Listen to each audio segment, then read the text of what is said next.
जब तक सांस है शेर का झंडा नहीं झुकेगा।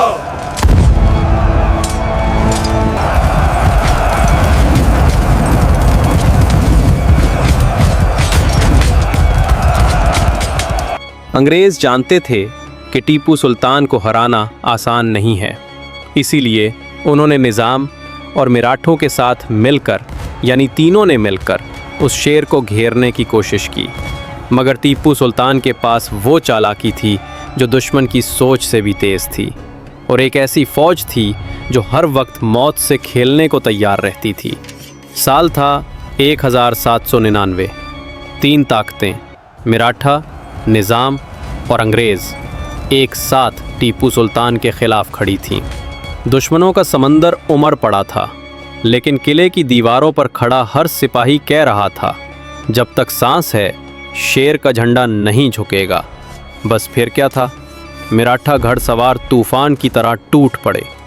निज़ाम की फ़ौजें किले के दरवाज़ों पर हथौड़े बरसाने लगी, और अंग्रेज़ दूर खड़े अपनी तोपों के गोलों से किले की दीवारें कमज़ोर कर रहे थे। मैदान जंग में हर तरफ मौत नीच रही थी, और टीपू सुल्तान पूरी ताकत से दुश्मनों का मुकाबला कर रहे थे। उन्होंने अपने बनाए हुए रॉकेट चलाए, जो 2 किलोमीटर दूर जाकर दुश्मनों के दिलों में खौफ डाल देते थे।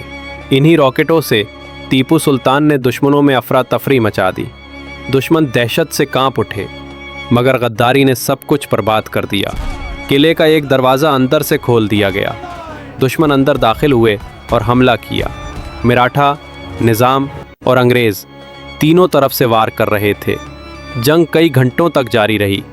लाशों के ढेर लग गए, खून से मिट्टी सुर्ख हो गई। अब टीपू सुल्तान भी ज़ख्मी हो चुके थे, मगर शेर मैसूर ने तलवार नहीं छोड़ी। आखिरकार अंग्रेज़ की गोली ने उनके सीने को छिलनी कर दिया।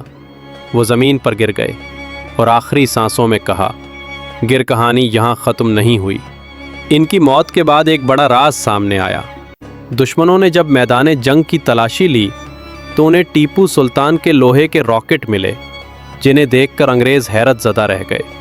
इनके कमांडर ने कहा, ये तो आग के तीर हैं, इसके सामने तो हमारी तोपें भी कुछ नहीं। वो रॉकेट बरतानिया ले जाया गए, और फिर टीपू सुल्तान के रॉकेटों से ही यूरोप में नए जंगी हथियारों का दौर शुरू हुआ। यानी जिस हथियार से टीपू सुल्तान ने दुश्मनों को हिला दिया था, वही हथियार आगे चलकर यूरोपी जंगों में इस्तेमाल हुआ और यूरोप को नए हथियार बनाने का रास्ता दिखाया। तारीख गवाह है, टीपू सुल्तान को तीनों ताकतों ने मिलकर मारा।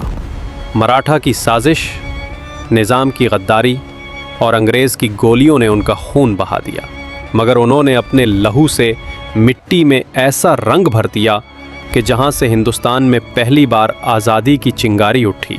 जी हाँ दोस्तों, आज़ादी का पहला नारा लगाने वाला कोई और नहीं बल्कि वही शेर मैसूर टीपू सुल्तान था। अगर तारीख़ की ये छोटी सी झलक आपके दिल में जोश जगा गई हो तो अपने अल्फाज नीचे ज़रूर लिखें और इस शेर मैसूर की बहादुरी पूरी दुनिया तक पहुँचाएँ।